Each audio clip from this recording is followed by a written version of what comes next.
Então, na ação penal 503, 52, vou precisar referir o 63, evento. 15, continuidade do depoimento do senhor Ademir Bendini. Senhor Ademir Bendini, foi lhe mostrado um documento aí pela sua defesa. A pergunta, então, doutor. Só para contextualizar, então, Excelência, Ficou gravado. Ficou gravado na passagem anterior, então perfeito.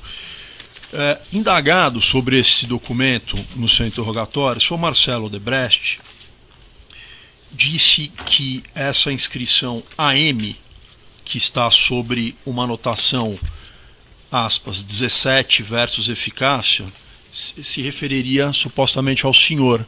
E perguntado sobre mais detalhes a respeito dessa resposta que ele deu, ele disse que a M seria uma referência a amigo. Por acaso o senhor é conhecido por alguém como amigo? O senhor Marcelo Odebrecht já chamou o senhor assim alguma vez? Não, ele me tratava como coloquialmente, como todas as pessoas próprias, pelo meu apelido, né? E, aliás, todo o mercado tratava em relação a mim pelo apelido. Qual é o apelido que o senhor é conhecido no mercado? Dida. Dida.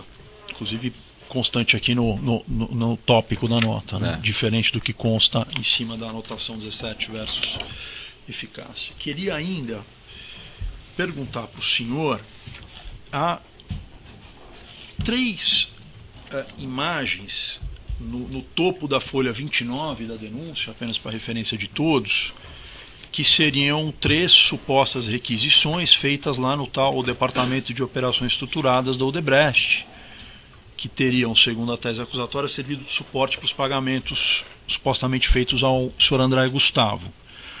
Consta aqui um codinome Cobra. O senhor é conhecido como Cobra? Alguém chama o senhor de Cobra? Nunca na minha vida tive qualquer relação em relação a isso. Só vim saber disso nos autos e não entendo nem o porquê dessa citação. Perfeito.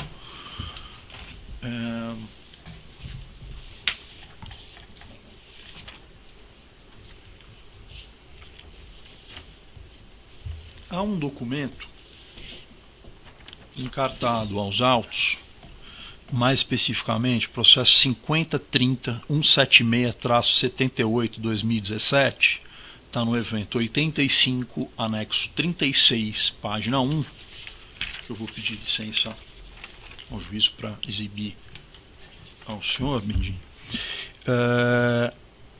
que tem algumas anotações no pé da folha, as quais foram referidas no seu decreto de prisão a respeito de motorista.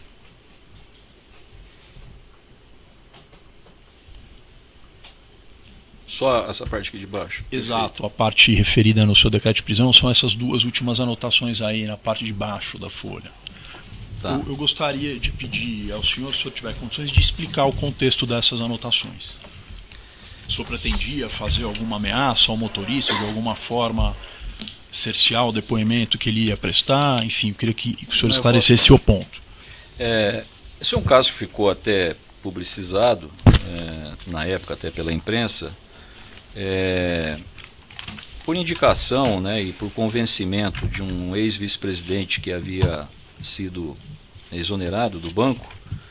Esse cidadão, esse motorista, o seu Ferreira, ele compareceu junto com um jornalista e com essa pessoa perante uma procuradora em São Paulo, fazendo uma série de ilações e todas controversas e que não batiam. Ele mudou esse depoimento umas 3 vezes, assim por diante. Foi aberto um processo de investigação por parte lá do Ministério Público de São Paulo, que envolvia uma série de situações. Isso, a procuradora deu bastante entrevista para a imprensa, isso acabou causando bastante sabores à minha imagem pessoal, e foi aberto então um processo de investigação, como eu disse. Esse processo foi conduzido pela Polícia Federal, lá em São Paulo. Eu fui ouvido também, enfim, e ao final desse procedimento, restou que a procuradora não viu elementos para me acusar ou me indiciar, né? Não sei qual é o termo correto. Acabou indiciando um gerente do banco, né, em relação a uma operação que ali constava. E nessa condição isso não foi aceito pelo juiz federal, que era onde foi encaminhado, e ela recorreu ao Tribunal Regional Federal, também foi recusado, esse assunto foi arquivado, eu cheguei a ser denunciado, e na sequência, para defender a minha honra, a minha imagem, eu abri um processo civil em favor desse motorista para que ele confirmasse aquelas afirmações que ele haviam feito, que eram todas afirmações mentirosas. Nesse processo, ele então fez uma transação judicial lá com o juiz, acho que da comarca de Guarulhos, admitindo que ele era mentira, que ele não tinha como provar nada daquilo, e recebeu uma pena lá, prestação de coisas comunitárias. Estranhamente, tão logo ela abriu-se ela tomou esse depoimento e houve um procedimento lá, um processo de investigação, isso passou a ser, a assessoria de imprensa do banco passou a ser procurada por 2 repórteres que queriam publicar uma história, uma tese que eles tinham em relação a essa história, e como é procedimento padrão no banco, a assessoria de imprensa aciona a área que foi citada, né, na suposta denúncia, e o próprio departamento jurídico, e por óbvio sim, eu mantive todo um acompanhamento desse processo. Eu era atualizado todas as vezes, cada fato novo que isso ia acontecer. Mais especificamente, o jornalista que vinha trazendo esse tipo de situação, ele está até citado aqui. Citado aqui, só para nesse contextualizar. Nesse Leonardo aqui, né? Então eu mantinha as informações que eu recebia da própria área do banco, seja da área de imprensa ou da área jurídica, eu ia marcando, até porque se um jornalista ou um outro jornalista me abordasse, eu queria saber quais estavam sendo o andamento disso. Sobre a anotação especificamente, pelo que eu estou entendendo aqui, haveria uma declaração do motorista que teria sido proposto um encontro com ele no dia 1º de maio e uma ligação no dia 5 de maio, que seria para dissuadi-lo a não depor no Ministério Público Federal.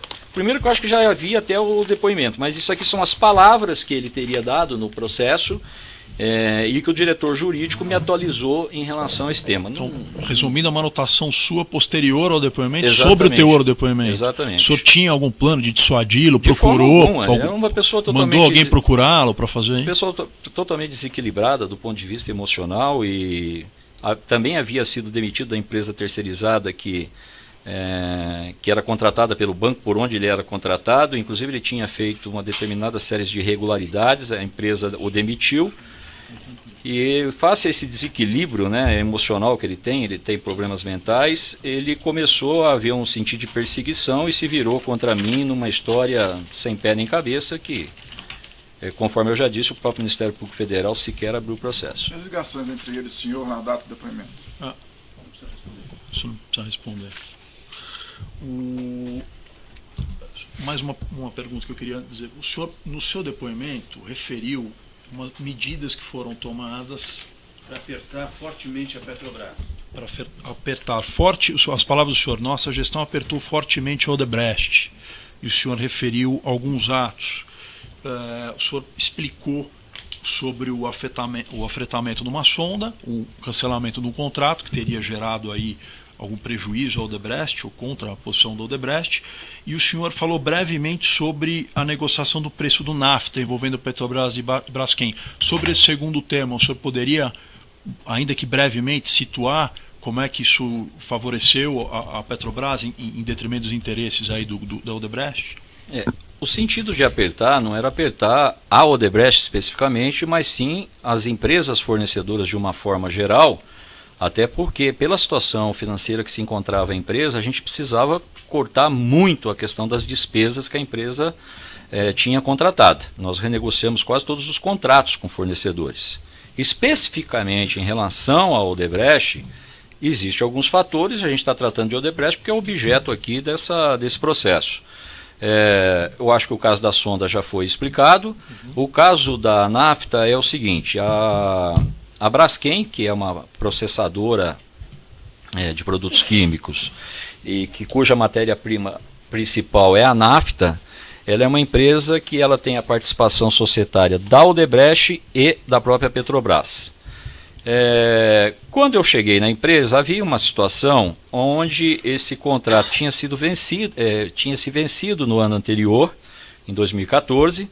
A diretoria anterior fez alguns aditivos prorrogando essa situação desse contrato, e se gerava uma inquietude muito grande no setor químico em relação a essa renovação. Mas aí, pela minha experiência, pela experiência da diretoria, nós tínhamos uma convicção muito grande que transação entre partes relacionadas tem que ficar claramente comprovado aos acionistas minoritários que a empresa, no caso a Petrobras, ela estava fazendo uma transação comercial benéfica e vantajosa para ela, independente dela ter participação no controle societário ou não. Isso para nós, principalmente que vivemos no mercado financeiro, é uma questão que a gente conhece profundamente. Então foi aberto e continuava-se uma discussão sobre a renovação da questão do preço do nafta. E nós conseguimos chegar a bom termo depois de uma extensa negociação, que eu acho que durou mais de 6 meses, onde havia até uma pressão do Ministério da Minas e Energias, da própria sociedade, do setor de indústrias químicas, etc. e tal, que estava apreensivo em relação à nafta. A Braskem, ela consumia em torno de 7 milhões de toneladas ano. A Petrobras produzia 3,5, o restante ela também importava para repassar a Braskem. E nessa condição a gente conseguiu então finalmente ter um contrato que se tornava vantajoso para a empresa, que foi 102% na média, 102% do índice ARA, que é um índice que regula esse mercado. Um índice Amsterdã, Roterdã e Antuérpia. Então foi uma transação extremamente vantajosa e finalmente a gente conseguiu isso, até porque, por investigação aqui da Lava Jato, e porque a Petrobras forneceu, durante a minha gestão, a conclusão de uma CIA, uma comissão interna de apuração, onde a Petrobras se sentiu lesada, nessa negociação anterior que teria ocorrido aí pelo 2006, 2007, não me lembro bem, e que eu acho que o Meritíssimo conhece bastante, até porque isso foi questão da ação que aqui ocorreu. Perfeito. Eu já perguntei para o senhor sobre se o senhor tinha conhecimento sobre emissão de notas pela empresa do senhor André Gustavo contra o Odebrecht. O senhor já respondeu que não. A denúncia faz referência a uma conversa havida entre o senhor e o senhor André Gustavo, dizendo que há um registro nos autos de que essa conversa aconteceu, que houve um contato telefônico entre os senhores. A acusação diz que essa conversa seria sobre a emissão de nota. Isso é verdadeiro ou não? Isso é uma mentira absurda. Nunca tratei desse assunto, não conheço absolutamente nada da vida comercial do seu André. Perfeito. Eu vou pedir ainda ao juízo licença para exibir um documento que está encartado no processo 5035-26315, que eu já referi antes, é o evento 1, anexo 22, que está lá, que já foi objeto de pergunta do juízo para o senhor, especificamente uma nota de compra de um automóvel pela empresa ZB Empreendimentos e Participações. O senhor já respondeu inicialmente para o juízo sobre isso. Pergunta que eu quero fazer. Eu não respondi sobre isso. O senhor respondeu sobre esse anexo, mas sobre esse anexo em específico, não. Bom, pergunta que eu quero fazer. Aqui há uma nota fiscal da compra de um veículo. Perfeito. Eu quero perguntar, o senhor pagou esse veículo em dinheiro, em espécie? Não, isso foi uma transferência por TED da conta da ZB, da empresa de patrimônio familiar. Uhum. Eu vi anexado nos autos uma cópia, que não está aqui nesse momento, que constou lá no depósito da empresa beneficiária, da concessionária, como depósito em dinheiro. Na verdade, um valor desse você tem que fazer uma transação pessoal, não dá para ser uma transação por internet, dado o valor, R$325 mil. Eu compareci a uma agência do Bradesco, que é a minha agência onde nós temos a conta, eu e minha filha, porque precisava-se de 2 assinaturas. Foi feito ali um procedimento no caixa, onde ela debita a conta e faz um depósito lá para a concessionária. Isso é facilmente comprovado Junto ao Bradesco. O registro foi bancário vai olhar o saque correspondente. Exatamente. Vai ter o débito na minha outra conta e o conta. crédito na outra conta instantaneamente.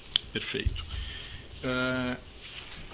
Diz também a acusação que o senhor supostamente teria conversado com o senhor André por meio do aplicativo Wicker para supostamente esconder os fatos que o senhor estava tratando com ele. Eu queria pedir licença para exibir para o senhor o documento 50, o documento constante no processo 50.35.263.15, é o evento 1, anexo 21, que tem a captura das telas do Wicker.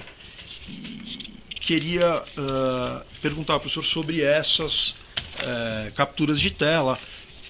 Se o senhor podia... Mas aí, doutor, eu já perguntei sobre isso. Tem perguntas adicionais? Queria saber se isso tem alguma relação com os fatos tratados na ação penal. Bem, aí eu já perguntei Aqui também acho que não eles, são as né? mesmas, Meritício. Não, são sim. São não, excelência. São São do dois. captura do André. São dois. Tá bom, perfeito. Desculpe, Então, Vossa Excelência desculpe, perguntou sobre o relatório 99 e esse é o 98. Perfeito. Qual é a pergunta, doutor? Se o senhor vê aí alguma relação dessas conversas com o tema tratado nesses autos? Absolutamente nenhum. Isso aqui, pelo que eu estou entendendo aqui, eu não estava trabalhando, estava fora, provavelmente. Isso aqui deve ter acontecido num fim de semana, não sei exatamente o que é. Eu acho que se dizia a respeito àquela questão, salvo engano, se eu não posso afirmar isso com precisão, de tratar daquele assunto da reserva lá no Nanai. E aí eu acho que eles estavam tentando falar no celular da minha filha, não conseguia. Eu dei o meu número, parece que não conseguiu, aí eu falei para ligar para minha esposa no número dela. Uhum. É só esse? Sim, são ter na sequência. Os outros eu acho que são aqueles que o Meritíssimo já indagou. Ou tem algum que você... O senhor vê em algum dessas com alguma relação com os Nenhuma. fatos tratados nesta ação penal? Absolutamente nenhuma. Eu estou satisfeito, Excelência. Muito obrigado. Obrigado, senhor Bendinho. Tenho 4 perguntas muito rápidas e vou fazê-las. Primeiro, boa tarde já. Boa tarde.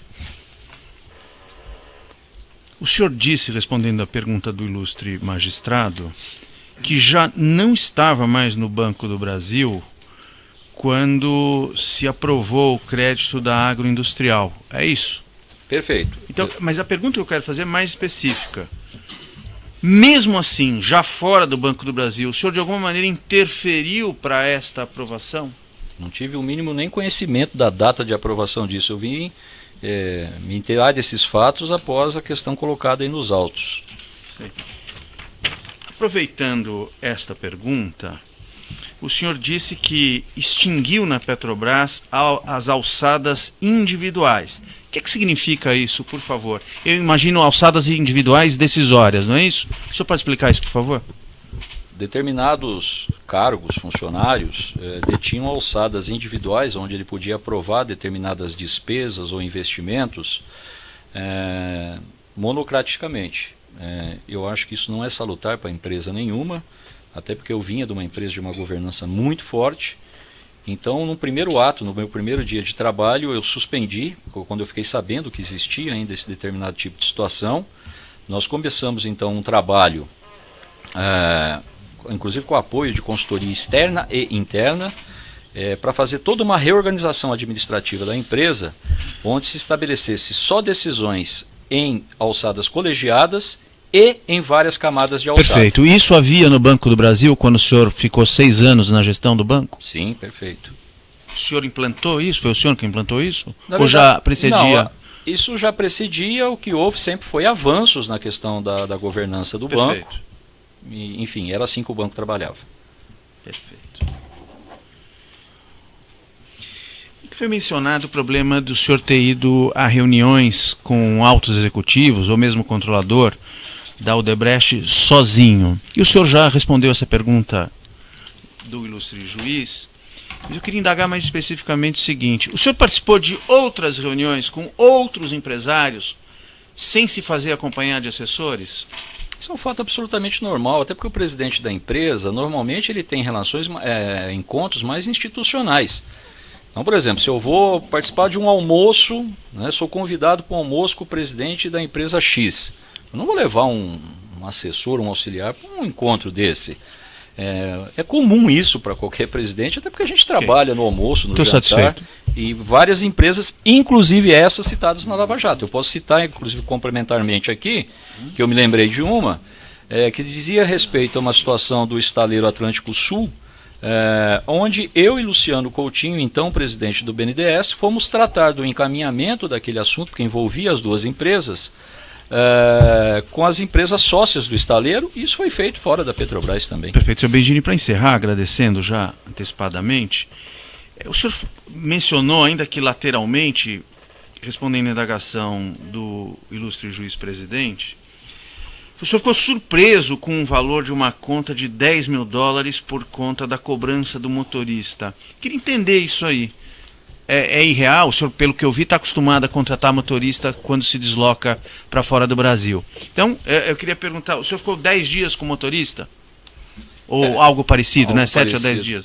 Se a gente partir desse... Lógico, é totalmente fora da normalidade. Eu nem sei se ele provou, né, de fato, que pagou o motorista esse valor. $10 mil por 10 dias seria $30 mil se o cara trabalhasse num mês. Um salário de $30 mil, eu acho que nem o presidente do Banco do Brasil recebia. Muito obrigado, senhor presidente, eu estou satisfeito. Certo, então eu iria abrir O senhor teria alguma coisa mais a falar, mas me parece que o senhor já respondeu no início das indagações. Eu só queria fazer o algumas... seu defensor já fez um desabafo e coisa assim. Eu se o senhor fiz tiver desabafo? alguma coisa... Não, eu.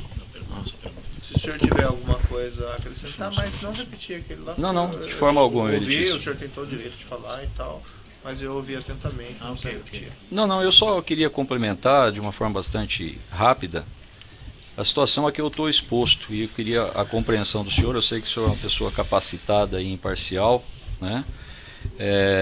Entender de fato, e eu queria fazer aqui uma analogia para que o senhor entenda a situação a que eu estou exposto.